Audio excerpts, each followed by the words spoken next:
আপনি কি নিজের মেক্সি নিজেই তৈরি করতে চাচ্ছেন? একটি গোল গলা মেক্সি কাটিং ও সেলাই ফুল ভিডিও শেয়ার করব। 2.5 হাত বা 2 হাত বহরের কাপড় দিয়ে কিভাবে তৈরি করতে হবে। মেক্সিটি তৈরি করার জন্য এখানে 2.5 হাত বহরের একটি কাপড় নিয়েছি। কাপড়টি আমাদেরকে সুন্দর করে ওপেন করে নিতে হবে। কাপড়টি এইভাবে কিন্তু ডাবল ভাঁজ আছে এখানে, তাই না? কাপড়টি একেবারে আমরা ওপেন করে নেওয়ার পরে এইভাবে দুইটি মাথা একখানে করে একটি ডাবল ভাঁজ করব। এইভাবে একটি ডাবল ভাঁজ করতে হবে। সম্পূর্ণ কাপড়টি এই নিয়মে ভাঁজ করতে হবে। করে নেওয়ার পরে দেখুন এই দুইটি মাথা একখানে করে এরপর এখানে আরো একটি ভাঁজ করে নিতে হবে। ওকে, এইভাবে কাপড়টি ভাঁজ করে নেওয়ার পরে এখানে নিচে যদি আঁকা বাঁকা থাকে আপনাকে এতটুকু অংশ সমান করে কাটিং করে নিতে হবে। এইভাবে কাটিং করে নেওয়া কমপ্লিট হয়ে গেলে নিচের দিকে 2.5 থেকে 3 ইঞ্চি পরিমাণ কাপড় রেখে মার্জিন করে নিতে হবে।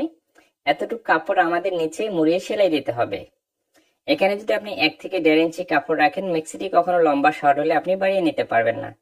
যে মার্জিনটি করেছি এই মার্জিন থেকে আপনার প্রয়োজন অনুযায়ী লম্বা মাপটি নিতে হবে এবং প্রয়োজনের থেকে 1 ইঞ্চি আরো বেশি এক্সট্রা কাপড় নিতে হবে সেলাই মার্জিনের জন্য।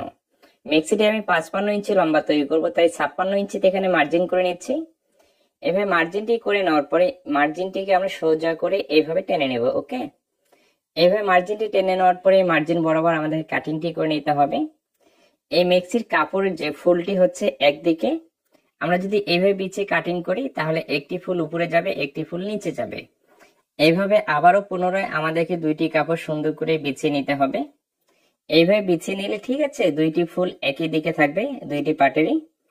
এইভাবে সুন্দর করে বিছিয়ে নেওয়ার পরে আমাদেরকে কিন্তু এখানে কি করতে হবে, সাইডে সেলাই মার্জিনের জন্য কাপড় রেখে মার্জিন করতে হবে।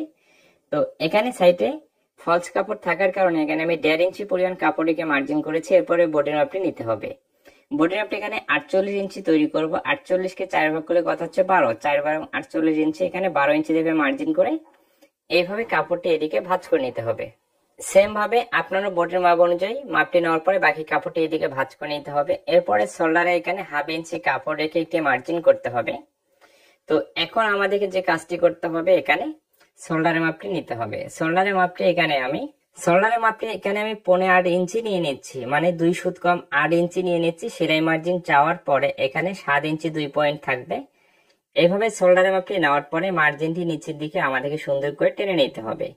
এই মার্জিনের ফিতাটি রেখে এখানে আমাদেরকে আর্মহোলের মাপটি নিতে হবে এবং শোল্ডার ডাউনের জন্য 1/2 ইঞ্চিতে একটি মার্জিন করতে হবে। আর্মহোলের মাপটি এখানে আমি 7.5 ইঞ্চি নিয়েছি। এই মার্জিনটিকে আমরা এদিকে সুন্দর করে টেনে নেব। ওকে, নেওয়ার পরে এখানে যে আর্মহোলের রাউন্ড শেপটি আছে, তাই না, এইভাবে সুন্দর করে দেখুন ধীরে ধীরে আপনাকে মিলিয়ে দিতে হবে, তাহলে খুব সহজে আর্মহোলের রাউন্ড শেপটি করে নিতে পারবেন। এদিক থেকে এখন গলার মাপটি নিতে হবে। গলার পাশের মাপটি এখানে আমি 3.5 ইঞ্চি নিয়ে নিচ্ছি এবং নিচেও 3.5 ইঞ্চিতে আমি মার্জিনটি করে নিচ্ছি। নেওয়ার পরে মার্জিনটি এখানে সুন্দর করে টেনে নিতে হবে। গলার মাপটি অবশ্যই কিন্তু বডি অনুযায়ী আপনাকে বাড়ানো কমানো করে নিতে হবে। গলা লম্বাটি এখানে 5 ইঞ্চি নেব। এইভাবে মার্জিন দিয়ে বক্স তৈরি করে এখানে গোল গলার জন্য রাউন্ড শেপটি আপনাকে করে নিতে হবে।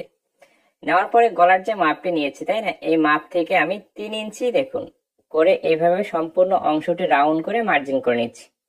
কি করতে হবে, গলার যে রাউন্ড অংশটি আছে সেভাবে ঘুরিয়ে ঘুরিয়ে 3 ইঞ্চি দেখে মার্জিন করে আপনাকে গলার পট্টির জন্য মার্জিনটি করতে হবে। ওকে, এইভাবে সুন্দর করে মার্জিনটি করে নেওয়ার পরে শোল্ডার ডাউনের যে মার্জিনটি আছে এই মার্জিনটি গলার মাপটির সাথে আড়াআড়ি করে মিলিয়ে দেওয়ার পরে এখন কিন্তু আমাদেরকে এই মার্জিন অনুযায়ী জাস্ট এখানে কাটিংটি করে নিতে হবে।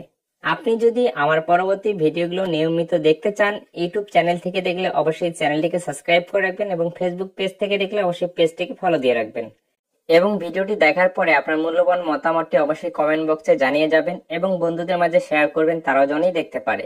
গলার যে পট্টির মার্জিনটি করেছি, তাই না, বরাবর এই মার্জিনটি এভাবে টেনে নিতে হবে। বাকি অংশটি পরে আমরা কাটিং করব। এই মার্জিন অনুযায়ী এখন সুন্দর করে ঘুরিয়ে ঘুরিয়ে কাটিং করতে হবে। 2.5 হাত বহরে কাপড় দিয়ে মেক্সি যখন কাটিং করবেন এই ধরনের এক্সট্রা কাপড় থাকবে। দেখুন এখানে যে মার্জিন করে নিয়েছি, শুধু উপরের পার্টটি আমাদেরকে এই মার্জিন অনুযায়ী কাটিং করে নিতে হবে। তো কাটিং করে এই পার্টটি আমাদের কোনো প্রয়োজন নেই।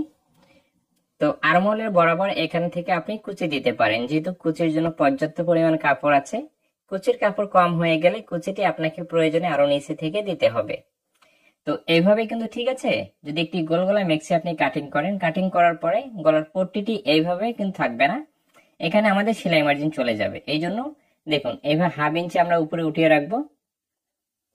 রাখার পরে এইভাবে সুন্দর করে মিল করে রাখতে হবে। রাখার পরে বডির যে পার্টটি আছে দেখুন, এখানে থেকে 1/2 ইঞ্চি কাপড় আমাদেরকে কাটিং করতে হবে, তাহলে বুকের এখানে টেনে ধরবে না, মেক্সির গলায় কখনো টেনে ধরবে না বা উপরের দিকে উঠে থাকবে না। তো এইভাবে একটি গোল গলা মেক্সির জন্য আমাদেরকে বডির পার্ট গুলো কাটিং করতে হবে।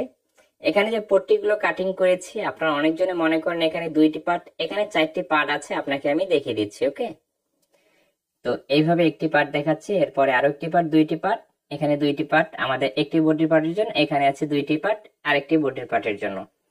বডির পার্টটি এখন আমরা সরিয়ে রাখবো। এখানে অবশিষ্ট যে কাপড়টি আছে, তাই না, এই কাপড়টিতে আমাদের হাতাটি কাটিং করে নিতে হবে। ওকে, তো এখানে ফার্স্ট টাইমে সেলাই মার্জিনের জন্য কাপড় রেখে মার্জিন করব। এরপরে আপনার প্রয়োজন অনুযায়ী হাতের লম্বা মাপটি নিতে হবে। সেলাই মার্জিনের জন্য 1 থেকে 1.5 ইঞ্চি পর্যন্ত এক্সট্রা কাপড় নিতে হবে। হাতের মুখের মাপটিকে 2 ভাগ করে 1 ভাগ নিতে হবে। আর্মহোলে রাউন্ড শেপ করার জন্য এখানে 3.5 ইঞ্চি নিচে একটি মার্জিন করে নিতে হবে। ওকে, এরপরে বডির যে আর্মহোলটি আছে এভাবে রাউন্ড করে মিলিয়ে নেওয়ার পরে এইভাবে ফিতাটি রেখে সুন্দর করে আপনাকে এখানে হাতের যে লুচের মাপটি নিয়ে নিতে হবে আর্মহোলের জন্য। তো হাতাটি আমি নরমালি কাটিং করে দেখাচ্ছি, এরপরে আর্মহোলের জন্য রাউন্ড শেপটি এভাবে করে দিতে হবে। রাউন্ড শেপটি করে নেওয়া কমপ্লিট হয়ে গেলে যে মার্জিন গুলো করেছি, তাই না, এই মার্জিন অনুযায়ী আমাদেরকে বরাবর এখন কাটিংটি করে নিতে হবে। আমি আবারও বলে দিচ্ছি, আপনি যদি আমার ইউটিউব চ্যানেলের পরবর্তী ভিডিওগুলো নিয়মিত দেখতে চান তাহলে অবশ্যই আমার চ্যানেলটিকে সাবস্ক্রাইব করে রাখতে হবে এবং